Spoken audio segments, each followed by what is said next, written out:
I am Slick Nick, your personal certified Enneagram coach. And you're watching this video because you realize that you are number nine.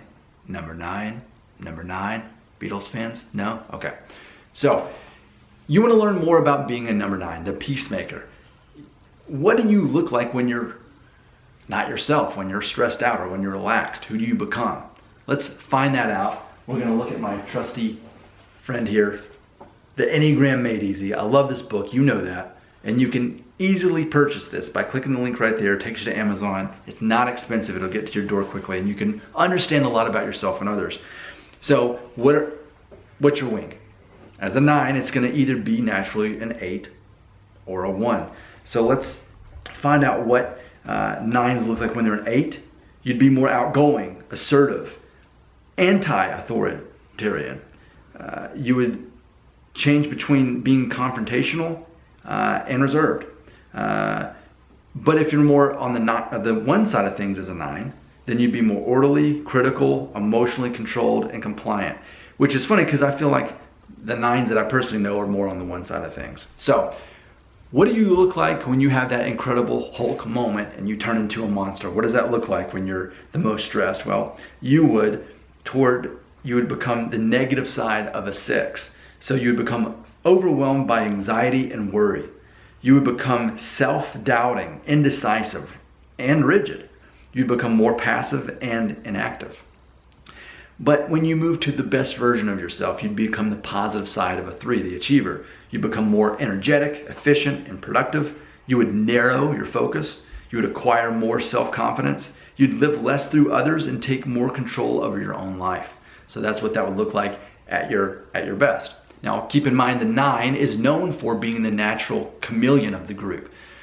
Without even realizing it, you can easily turn into any of the other 8 as you connect with other people because you just want to avoid conflict.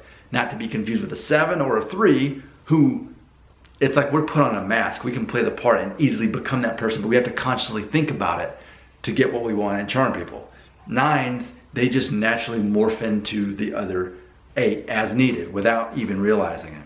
So I want to close this video by now let's addressing that emotion that you have kind of an unhealthy relationship or you're trying to manage.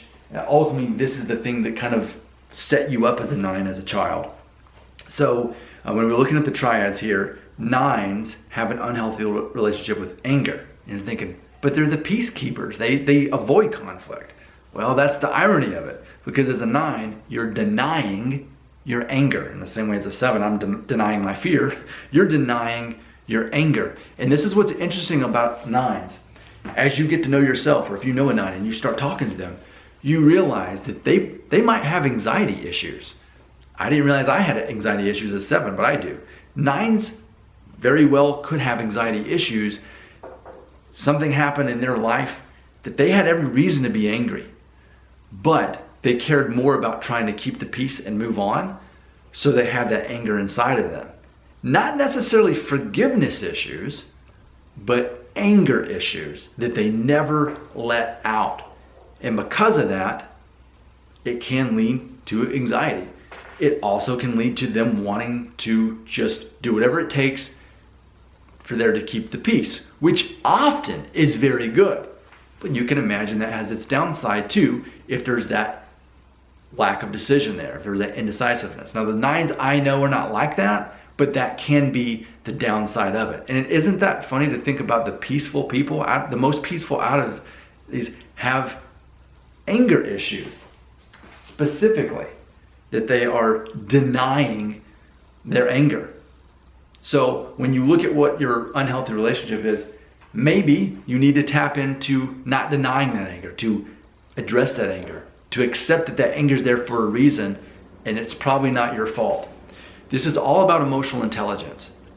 Whichever the 9 Enneagrams you are, leave a comment right there. We'll talk some more.